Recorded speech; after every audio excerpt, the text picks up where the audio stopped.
Right to go? Okay, thanks everyone. I'm joined here by Professor Sutton and also Cameron McLeod, who's the Chief Executive Officer of the Huddle, and I'll speak about the Huddle and the announcement in just a moment. But firstly, I'll take you through the vaccination and the testing numbers for the day. Then we'll hear from Cameron and then from Professor Sutton. So taking you through the numbers, firstly with vaccinations. 24.4% of Victorians 18 and over have had 3 doses. That's an increase from 23.7% yesterday. We're getting close to almost half of people aged 70 and over having had their 3rd dose. 12,336 doses delivered yesterday at state sites, 3,897 for children aged between 5 and 11. 80,000 children 5 to 11 have been vaccinated so far. That's a good start, but we need to maintain that pace, indeed increase that pace as we head to the start of school in a couple of weeks. In terms of bookings, 125,000 bookings have been made in the last 7 days. 83,000 of those were for their booster. 39,000 were for the first dose to a 5 to 11-year-old. And parents are already getting organised and booking dose 2, with almost 4,000 booked in.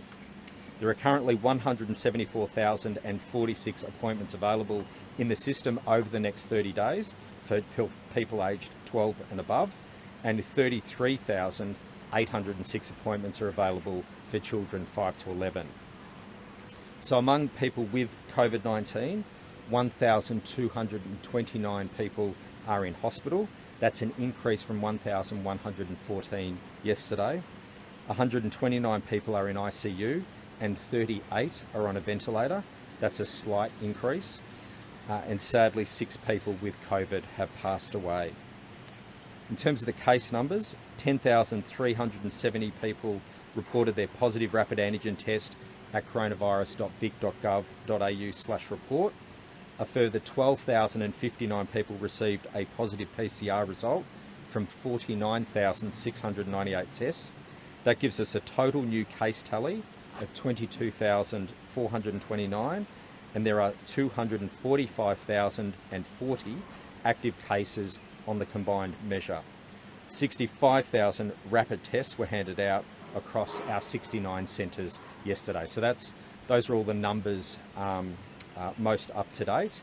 And as I said, I'm joined by Cameron McLeod, Chief Executive Officer of the Huddle, which is a community outreach group established by the North Melbourne Football Club that works very closely with multicultural communities in Melbourne, Moonee Valley and Wyndham local government areas.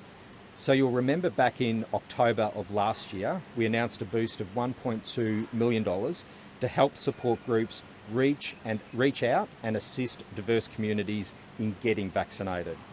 We've seen throughout this pandemic, it's vital that multi-faith and multicultural groups get the right information from people they trust at the right time. I'm pleased to announce that 8 organisations, including the Huddle, are the successful recipients of this funding, which will help them deliver key services to make sure that no Victorians come across any hurdles or barriers to getting a vaccine, to getting their 3rd dose.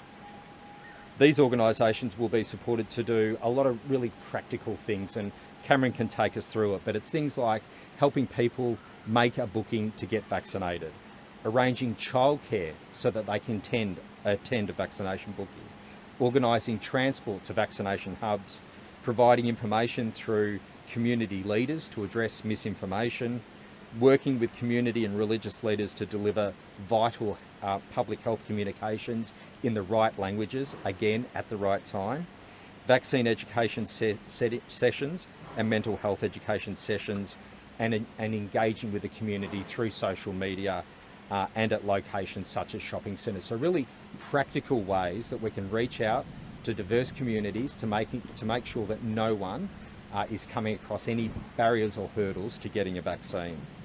Basically, these groups will get out and listen to communities about the barriers they're facing to getting a vital vaccination for people who haven't yet had one, and making sure everyone follows up with that vital 3rd dose. It's so important that everyone understands the facts about vaccination and the role that they can play in protecting themselves, their families and their community, It means following the health advice and getting your third dose as soon as possible.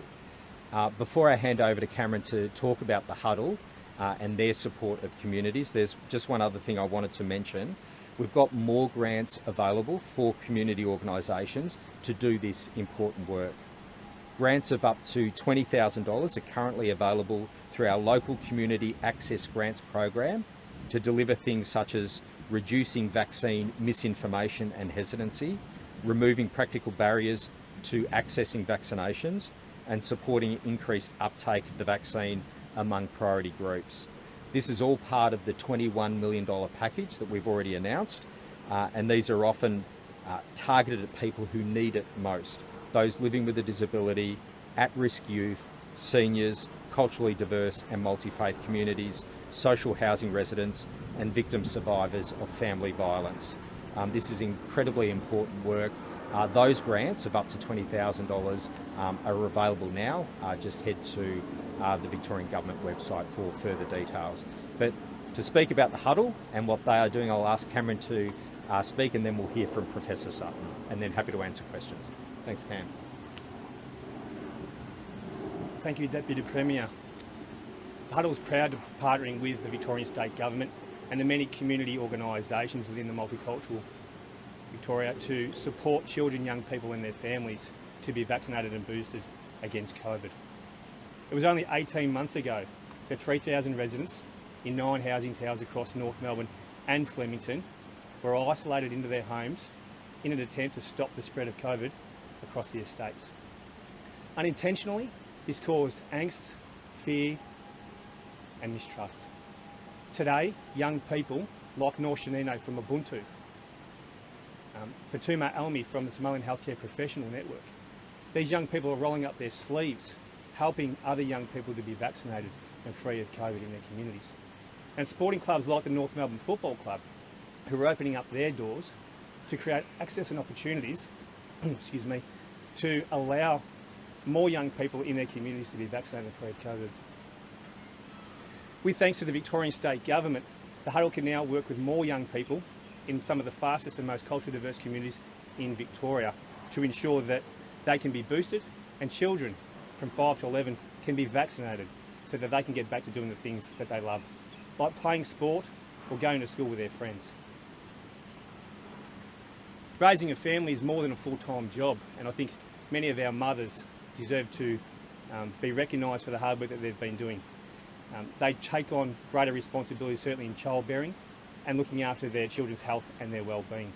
And with the proliferation of information that is available, it's very difficult, I think, for those mothers, particularly where English is their second or third preference, to understand the latest trends and information.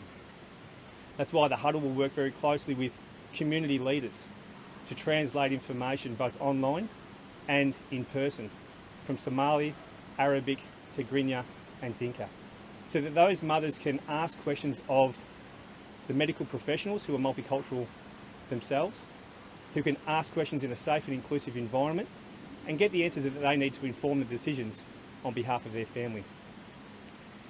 Translated videos will also be produced in language, and these will be available for thousands of communities across Victoria. It'll provide access and information to the most up-to-date health advice, but also start to break down some of the myths and misconceptions that the social media has been circulating.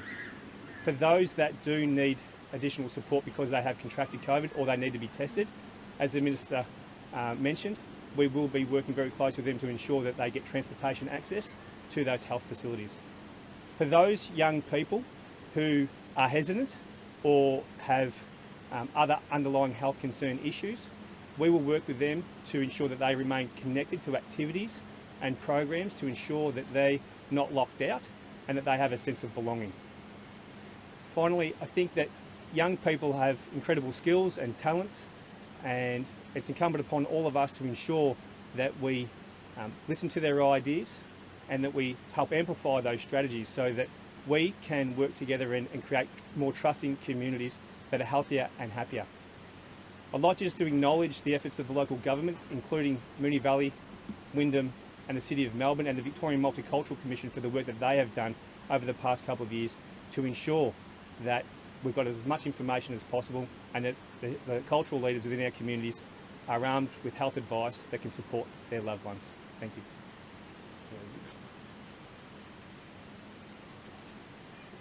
G'day. Thanks, Cameron, for that fantastic update, and thanks, Deputy Premier. So I'd just like to update firstly on rapid antigen tests.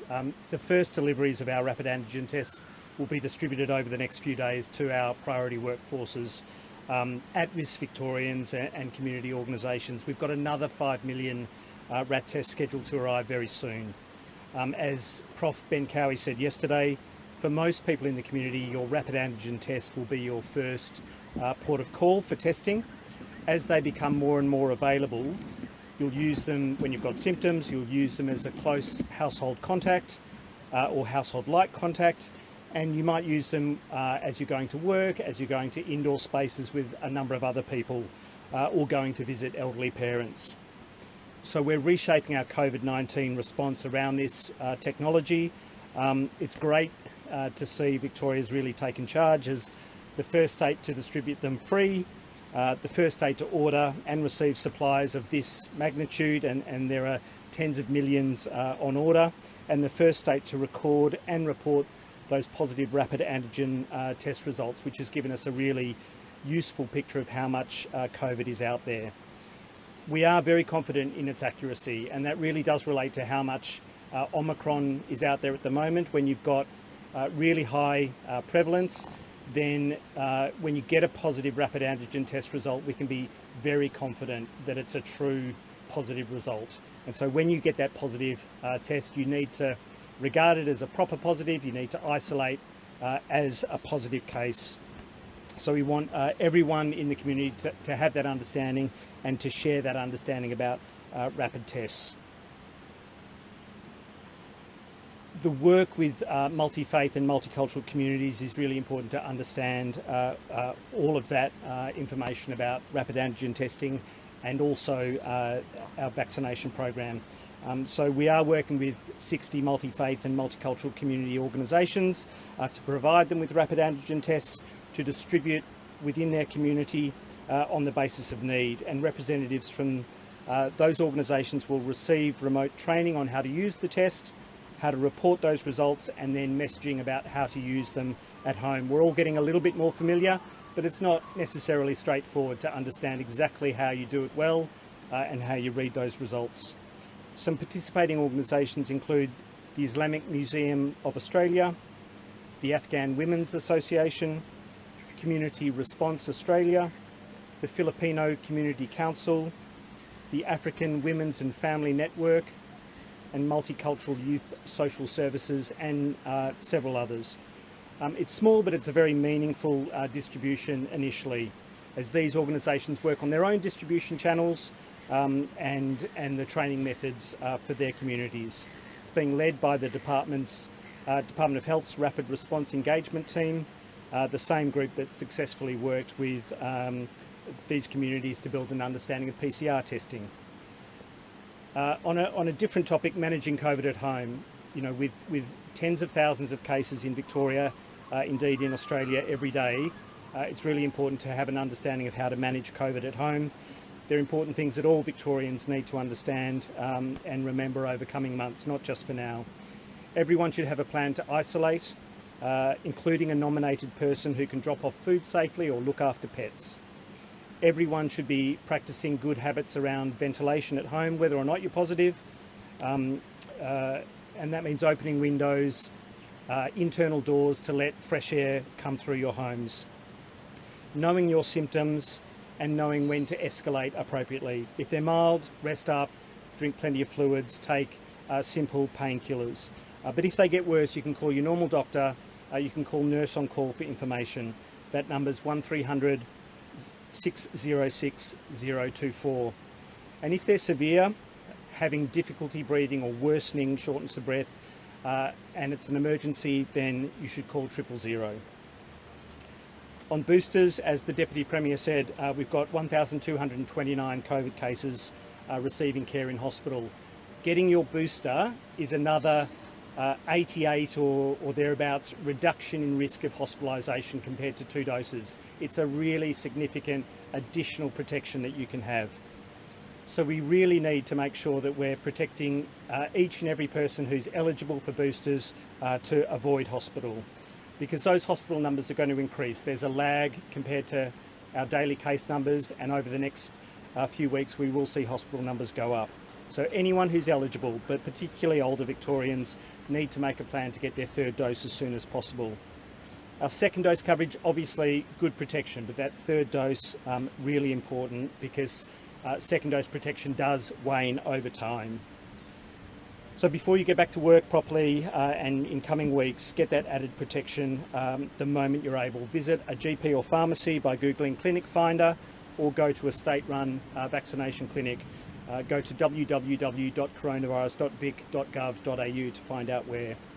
And if you know someone who needs extra help in getting their vaccine because they've got a disability or need a translator or for other reasons, there's a lot of information online on that coronavirus website about the systems we have in place to help you. I'm happy to take questions. Professor, just in terms of case numbers and hospitalisations, do you think we're peaked or we're close to peaking when it comes to case numbers first? Look, there's a lot of uncertainty, but I do think we're reasonably close to peak if we haven't, if we're not at peak already.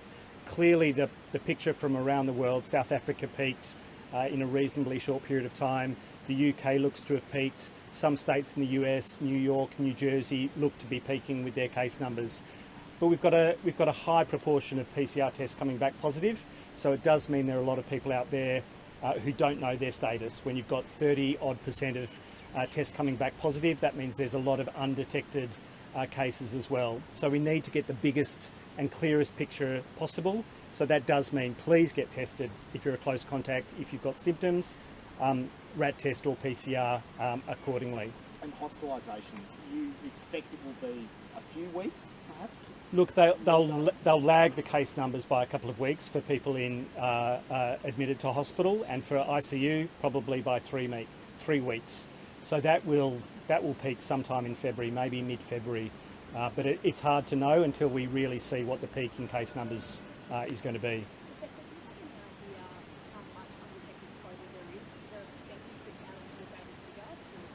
No, it is hard to know, but when you've got that high proportion, 1/3 of cases who are coming back positive on the PCR tests, then it's a pretty strong indication that there might be at least that number again out there who are positive, who don't know it. There'll be a lot of people who, because they're double vaccinated or triple vaccinated, will have very mild symptoms or no symptoms at all. Obviously, people with no symptoms who aren't close contacts aren't going to present for testing, so we'll never see them. But there are probably at least the same number again in daily cases. Look, it's not here until it's here. There are a number in flight or that are going to be on the ground very soon, but they obviously still need to be distributed to all of those settings. But we're pretty confident that's going to happen over the course of this week. In terms of, sorry, it was hard to hear Chanel's question. You're talking about vaccines or rats?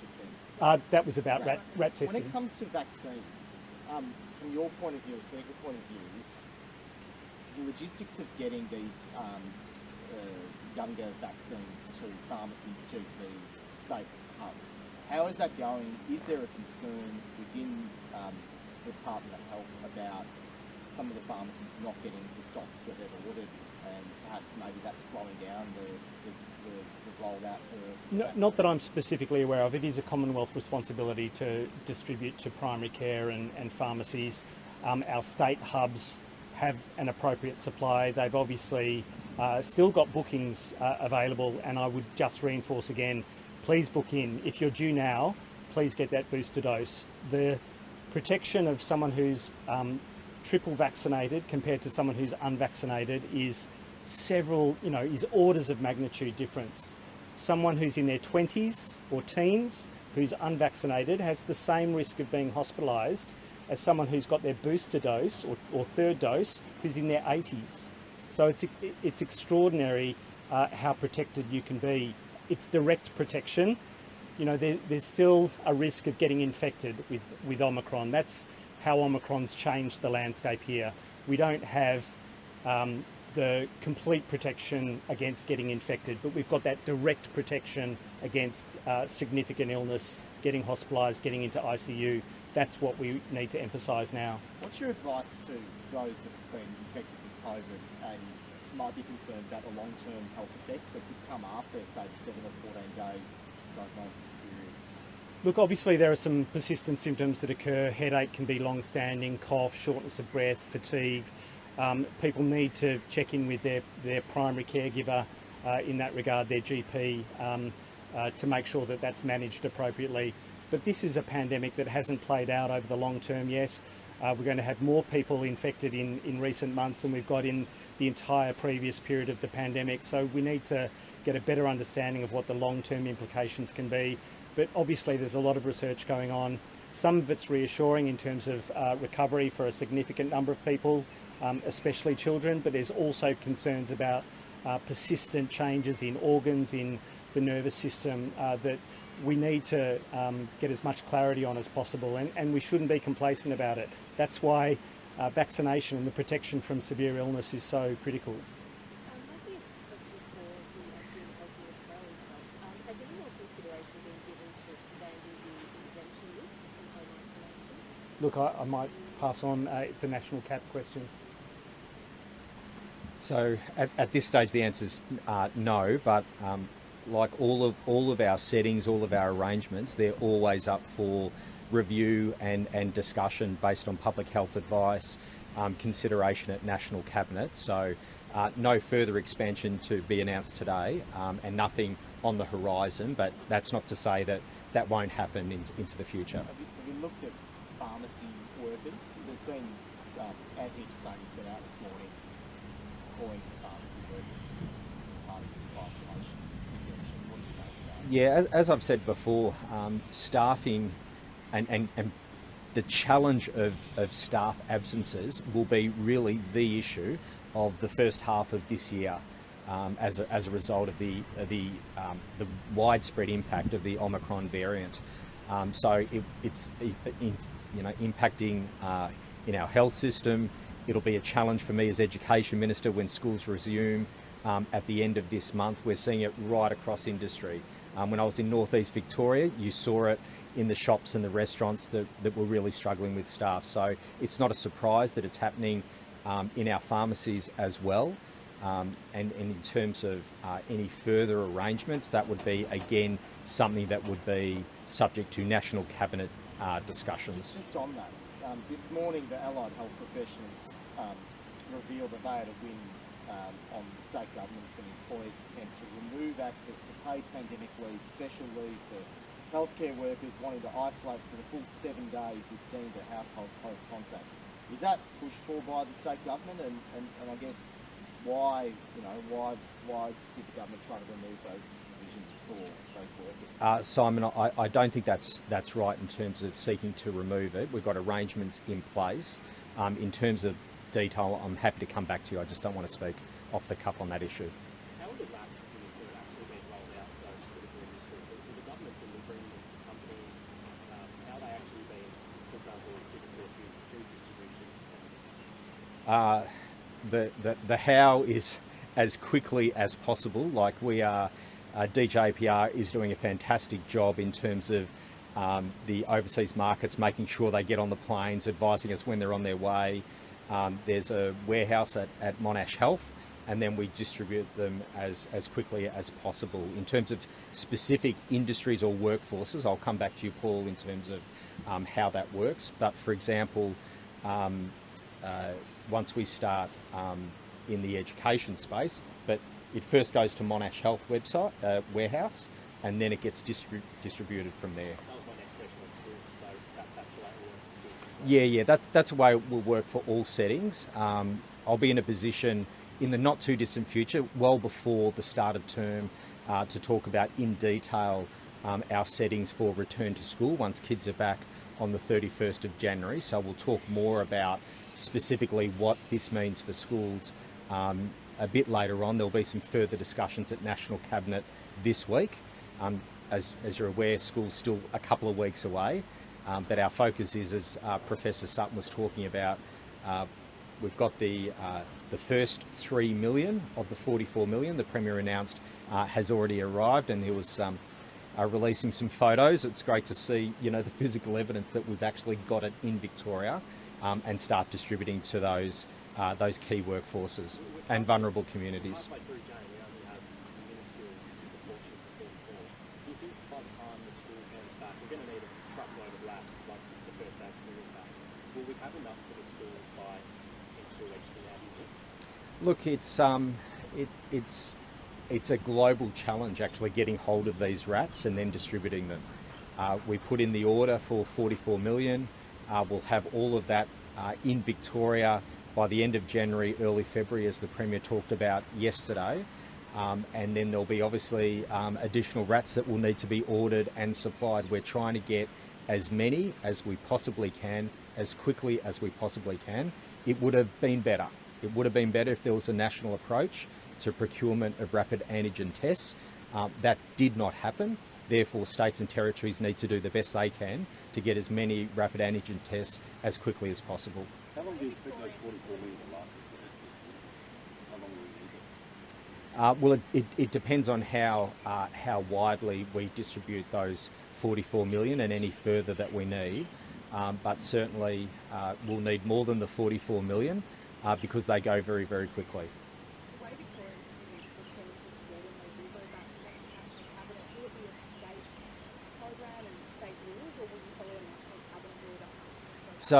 So we're very much in support of the national framework for return to school and the principles that were endorsed. We want kids back face to face in front of their teachers with their classmates. That's the best environment, alongside all the other mitigations. Professor Sutton made a comment yesterday on social media. We've had a great first week in terms of take up of the paediatric vaccine, but we need to do better. There are bookings available. Parents, please book your child in. My 10-year-old, my older girls have already had their 2 doses. My 10-year-old is getting vaccinated this week. So I implore parents to make a booking and get your child vaccinated as quickly as possible. But in addition to vaccines, which is the most important thing, we're rolling out the air purifiers. Rapid antigen tests will play a key role. The wearing of masks, all of those COVID-safe settings means that we'll be able to start school day 1, term 1, in line with the national framework. I just ask Professor Sutton another question as well. Professor, while you're, I presume you've been on leave yet. While you're away, I understand your acting Professor Cowie made some recommendations to government regarding restrictions and also under the pandemic orders what should be put in place. And one of the recommendations was for a density limit of 1 per 4 square metres. Is that still your belief that may need to come into place at some point, and is that still your advice to government? Look, if I get the question, I'll review at that point in time. But that was a recommendation of Professor Cowie at the time, as it should be. But that's provided dispassionately and with a public health perspective and the appropriate evidence base. But the pandemic orders are for the Minister to decide with those broader considerations. But how it would be, if I were to be asked a week or 2 weeks from now, I would look at it at the time. The closer you get to the peak, the less the impact of new restrictions would be. Certainly if you're past a peak, they're not going to be as substantial in terms of the effect that they have. But we should also consider that public health mitigation measures are only one part of everything we need to do. A density restriction or a density limit is one component, but there are so many other individual and collective behaviours that we know that we can have in place across the board. That is mask wearing, that is keeping social distance, it's dining outside to the extent that you possibly can, it's meeting family members and others outside or in a really well ventilated space. I can't emphasise that enough. They are really key elements that should happen regardless of pandemic orders in place. So for now, the restrictions in place by the government are enough? They are not under review, and I haven't had a request for further advice at this stage. Just on restrictions, there's been a lot of criticism over the summer. AMA, people like Nancy Baxter, Brendan Pratt, who've said that we didn't need to have we kept some of the clamps on post-Delta and didn't have a real free Christmas period, we could have elongated it and took some of the pressure off hospitals. Do you think that's right, or do you think that this wave was inevitable and some of those marginal measures wouldn't really have done much, and the quicker, more intense wave might actually mean we're out of it quicker? Do you think this was the right approach, or could we have done things a bit better? Look, my advice is my advice. You can look it up and see exactly what I recommended over the course of December and what Professor Cowie's recommended. Look, as a country, it's really hard to know what an alternative universe would look like had we taken different measures. It's fair to say that whenever you introduce more stringent public health and social measures, you do have an opportunity to flatten the curve a bit more. The reason you flatten the curve, yes, it might prolong the pain, if you like, but it does reduce the pressures on the hospital system. We know they're very substantial, and we're still going through the midst of it. So it's a balance of considerations in that regard. But you know, countries that have faced the Omicron wave, they've had huge numbers. So I think it was always going to be a significant challenge in terms of the sheer volume of people who were going to get infected with Omicron, especially because the vaccine provides direct protection, but it doesn't provide so much protection on becoming infected and passing it on to others. So we were always going to face a really substantial wave with Omicron. There's massive pressure on hospitals now, as well as the huge staffing shortages, and the mobility level is the same as it was in lockdown. All of those things, are they further proof that it is better to suppress cases because the economic costs are actually the same and you have a massive wave of cases? Oh, look, I think us public health folk always say that there's a clear correlation with the challenges that we face more broadly in society, not just within the health sector.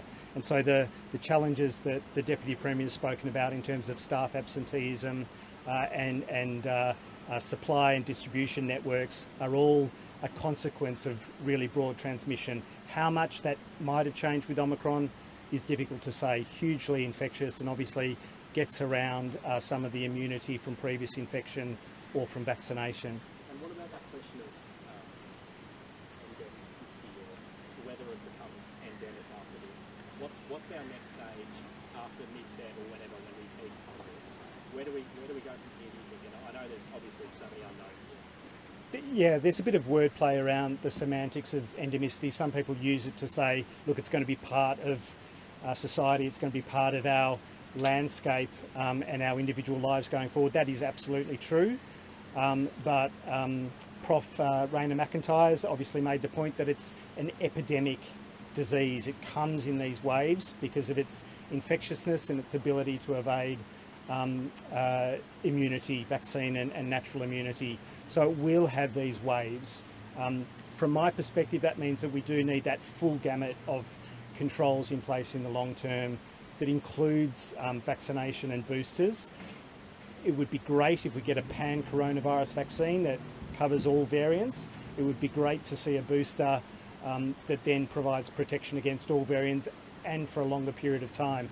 But those other measures around ventilation, around our individual and collective behaviours need to be in place as well. So we need to embed some things for the long term because this is not going away. Professor, there is talk that the National Medicines Regulator is looking at bringing forward the booster doses specifically for 16 and 17-year-olds. Do you think that's something that we do need to seriously consider as they go back to school? You know, they are coming up at multiple months since their second dose. Yeah, it certainly needs to be considered. Obviously, we've seen some countries where there's been an approval for that age cohort. We need to go through the review of data nationally through TGA and ATAGI considerations. That's a normal and appropriate process, and it provides that reassurance to our Australian community as well. But I think it's pretty clear that the booster provides that additional protection and that waning of vaccine effectiveness does occur over 4 to 6 months in particular. So it would be great to see it come through. Oh, sorry, you go, Sean. Novak Djokovic provided overnight. The Serbian president has said during this time he was Well, I wouldn't agree with that comment at all. What I would say is that the visa status, whether it's Novak Djokovic or any other person across the globe, visa status is a matter for the federal government. The court has made its decision. I'm glad it's resolved, and we can focus today and for the next 2 weeks and be reminded of what an awesome tournament the Australian Open is.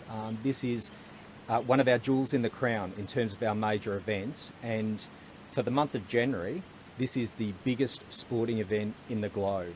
And I think there's been a lot of distraction in the weeks leading up to the event, but the event started today. It's going to be a brilliant 2 weeks, and we're going to be reminded of what a great event it is in terms of whether it's the president of Serbia or whoever, whatever commentary they want to make, they can make it. I don't agree with those comments. I'm glad it's resolved and we can focus on the tennis.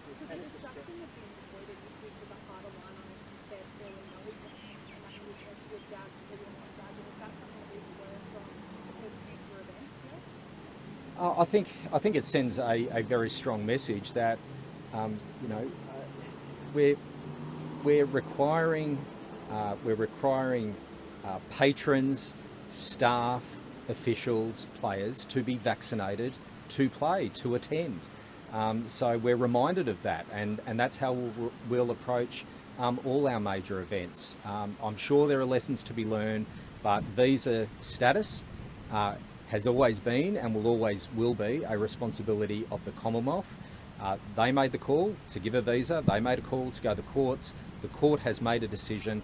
I'm just glad it's resolved and we can focus on what a brilliant event the Australian Open is. So there's lessons to be learned. Is there lessons to be learned by the Victorian government over all this? Simon, in terms of the visa status, there's no lessons to be learnt for the Victorian government because that is a Commonwealth responsibility. So, what about the Exemption Commission? Lessons to be learned out of that? Well, it was very clear. Unless you had a medical exemption, you are required to be vaccinated. That applies to everyone. Everyone today at the tournament. Those are the rules that apply, and those are the rules that will apply for other major events on our calendar. Do you know ultimately who granted the visa to allow Novak Djokovic to get on the plane to Australia? Well, that's it. Who in the federal government, which department was it? No, Simon. Those are they're all fair questions, but they're questions you should put to the Commonwealth. Is it something that the Victorian government is aware of? That the answer to that question? Well, it's just there's so much we're dealing with in terms of the pandemic. No, but it's and keeping. It's a fair question. You're asking the wrong jurisdiction. This is a Commonwealth responsibility, and you should put that to the feds. Minister, do you think? Sorry, you go. Just one more. Do you think Tennis Australia needs to answer more questions about how they created the impression for a group of players that prior infection was a valid exemption? Do they need to talk to Victorian people and explain how they allowed that impression to be created? Because ultimately that was their responsibility. I don't want to ask you about the federal visa process. Tennis Australia. Yeah. Well, again, those are fair questions, and I know there'll be Victorians asking themselves that exact same question. Those are questions you should put to TA. I'm just glad that this issue has been resolved, and as the players have said themselves, they want the focus to be on the tennis and the tournament. This is the biggest global sporting event for the month of January, and we're going to celebrate it for the next 2 weeks, and hopefully at the end of it see Ash Barty hold up the trophy. You still stand by your comments last week that it hasn't damaged Victoria's reputation? Yeah, absolutely. There's no doubt across the world the pandemic has thrown up masses of challenges, including for major events, for cultural events. So I don't think it has impacted on our major events calendar. The standing of Melbourne and Victoria as one of the global leaders in major events. We've got the Australian Open for the next 2 weeks. We've got the Formula One Grand Prix later in the year. These are events that we're going to celebrate and deliver as we have before. Minister, do you think that Craig Tiley should stand down? That is entirely a matter for the TA board. And in terms of child vaccinations, we hear every day how many appointments are available, but we speak to parents who say they're still struggling to get an appointment. What's your message to them in terms of sourcing one? Look, my message to parents and carers is that there are bookings available. There are bookings available today at our state-run clinics, through your local GP or local community pharmacy. If you can't find a booking, just keep trying. There are bookings available. We need to get the vaccination numbers for 5 to 11-year-olds as high as we can, as quickly as we can, particularly because there's currently an 8-week interval between first and second dose. We want to get our 5 to 11s double vaccinated before we head into autumn and winter. That is the race we are in. We've had a good first week. There are bookings available. Please get your child vaccinated. Mine's getting vaccinated this week. I understand, Professor Sutton, your kids are getting vaccinated this week as well. Please get your kids vaccinated. All good? Thanks all.